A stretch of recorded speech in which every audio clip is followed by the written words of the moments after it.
So this bar graph here tells us bubbles blown by each gum chewer. We have 4 different gum chewers, and they tell us how many bubbles each of them blew. So what I want to do is I want to figure out first the mean of the number of bubbles blown, and then also figure out how dispersed is the data. How much do these vary from the mean? And I'm going to do that by calculating the mean absolute deviation. So pause this video now. Try to calculate the mean of the number of bubbles blown, and then after you do that, see if you can calculate the mean absolute deviation.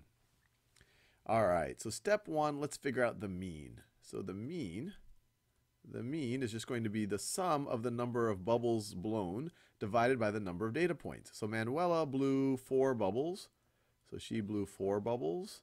Sophia blew 5 bubbles. Jada blew 6 bubbles. And Tara blew 1 bubble. And we have 1, 2, 3, 4 data points. So let's divide by 4.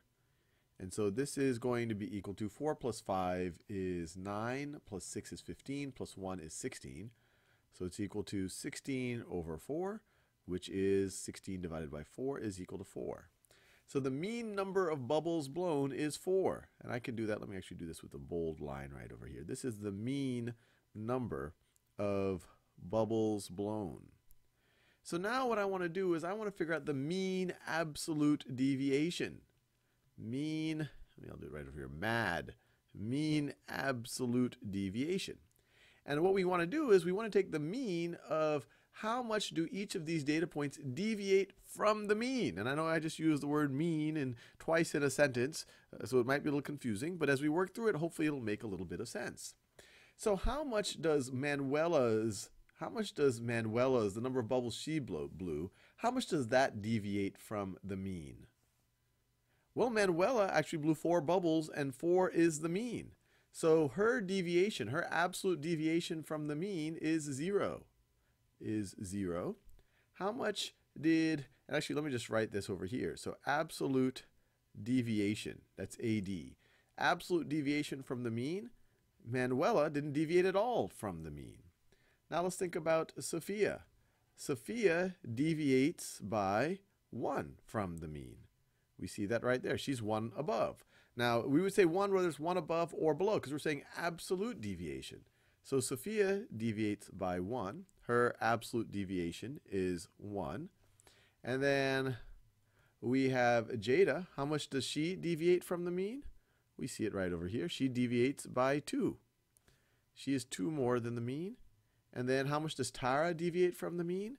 She is at 1, so that is 3 below the mean. That is 3 below the mean. So once again, this was 2, this is 3. So she deviates, her absolute deviation is 3. And then we want to take the mean of the absolute deviations. That's the M in MAD, in mean absolute deviation. This is Manuela's absolute deviation, Sophia's absolute deviation, Jada's absolute deviation, Tara's absolute deviation. We want the mean of those, so we divide by the number of data points. And we get 0 plus 1 plus 2 plus 3 is 6 over 4. 6 over 4, which is the same thing as 1.5, or let me just write it in all the different ways. We could write it as 3 halves, or 1.5, or 1.5, which gives us a measure of how much do these data points vary from the mean of 4. Now I know what some of you are thinking. Wait, I thought there was a formula associated with the mean absolute deviation. It seems really complex. It has all of these absolute value signs and whatever else. Well, that's all we did. That was just when we write all those absolute value signs, that's just a fancy way of looking at each data point and thinking about, well, how much does it deviate from the mean, whether it's above or below. That's what the absolute value does. It doesn't matter if it's 3 below, we just say 3. If it's 2 above, we just say 2. We don't put a positive or negative on it. But just so you're comfortable seeing how this is the exact same thing you would have done with the formula, let's do it that way as well. So the mean absolute deviation is going to be equal to, well, we'll start with Manuela. How many bubbles did she blow? She blew 4. From that, you subtract the mean of 4. Take the absolute value. That's her absolute deviation. And of course, this does evaluate to this 0 here. Then you take the absolute value. Sophia blew 5 bubbles, and the mean is 4. Then you do that for Jada. Jada blew 6 bubbles. The mean is 4. And then you do it for Tara. Tara blew 1 bubble, and the mean is 4. And then you divide it by the number of data points you have. And let me make it very clear. This right over here, this 4 is the mean. This 4 is the mean. So you're taking each of the data points and you're seeing how far it is away from the mean. You're taking the absolute value because you just want to figure out the absolute distance. Now you see, or maybe you see, 4 minus 4, this is, let me just in a different color. 4 minus 4, that is the 0. That is that 0 right over there. 5 minus 4, absolute value of that, well, that's going to be, let me just in a new color. This is just going to be 1. This thing is the same thing as that over there, and we were able to see that just by inspecting this graph or this chart. And then 6 minus 4, absolute value of that, that's just going to be 2. That 2 is that 2 right over here, which is the same thing as this 2 right over there. And then finally, our 1 minus 4, that's negative 3, but the absolute value of that is just positive 3, which is this positive 3 right over there, which is the distance, this distance right over here. You divide it by 4, you get 1.5 again. So hopefully you found this mean absolute deviation example as interesting as I did. So this bar graph here tells us bubbles blown by each gum chewer. We have 4 different gum chewers, and they tell us how many bubbles each of them blew. So what I want to do is I want to figure out first the mean of the number of bubbles blown, and then also figure out how dispersed is the data. How much do these vary from the mean? And I'm going to do that by calculating the mean absolute deviation. So pause this video now. Try to calculate the mean of the number of bubbles blown, and then after you do that, see if you can calculate the mean absolute deviation. All right, so step 1, let's figure out the mean. So the mean is just going to be the sum of the number of bubbles blown divided by the number of data points. So Manuela blew 4 bubbles, so she blew 4 bubbles. Sophia blew 5 bubbles. Jada blew 6 bubbles. And Tara blew 1 bubble. And we have 1, 2, 3, 4 data points. So let's divide by 4. And so this is going to be equal to 4 plus 5 is 9, plus 6 is 15, plus 1 is 16. So it's equal to 16 over 4, which is 16 divided by 4 is equal to 4. So the mean number of bubbles blown is 4. And I can do that. Let me actually do this with a bold line right over here. This is the mean number of bubbles blown. So now what I want to do is I want to figure out the mean absolute deviation. I'll do it right over here, MAD, mean absolute deviation. And what we want to do is we want to take the mean of how much do each of these data points deviate from the mean. And I know I just used the word mean twice in a sentence, so it might be a little confusing, but as we work through it, hopefully it'll make a little bit of sense. So how much does Manuela's, the number of bubbles she blew, how much does that deviate from the mean? Well, Manuela actually blew 4 bubbles, and 4 is the mean. So her deviation, her absolute deviation from the mean is 0.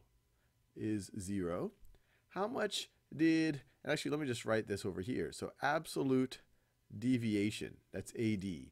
Absolute deviation from the mean, Manuela didn't deviate at all from the mean. Now let's think about Sophia. Sophia deviates by 1 from the mean. We see that right there. She's 1 above. Now, we would say 1 whether it's 1 above or below because we're saying absolute deviation. So Sophia deviates by 1. Her absolute deviation is 1. And then we have Jada. How much does she deviate from the mean? We see it right over here. She deviates by 2. She is 2 more than the mean. And then how much does Tara deviate from the mean? She is at 1, so that is 3 below the mean. That is 3 below the mean. So once again, this was 2, this is 3. So she deviates, her absolute deviation is 3. And then we want to take the mean of the absolute deviations. That's the M in MAD, in mean absolute deviation.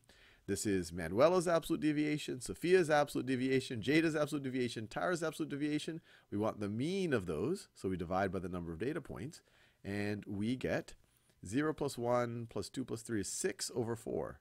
6 over 4, which is the same thing as 1.5, or let me just write it in all the different ways. We could write it as 3/2, or 1.5, or 1.5, which gives us a measure of how much do these data points vary from the mean of 4.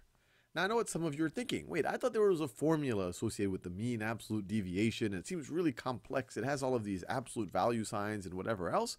Well, that's all we did. That was just when we write all those absolute value signs, that's just a fancy way of looking at each data point and thinking about, well, how much does it deviate from the mean, whether it's above or below? That's what the absolute value does. It doesn't matter if it's 3 below, we just say 3. If it's 2 above, we just say 2. We don't put a positive or negative on it.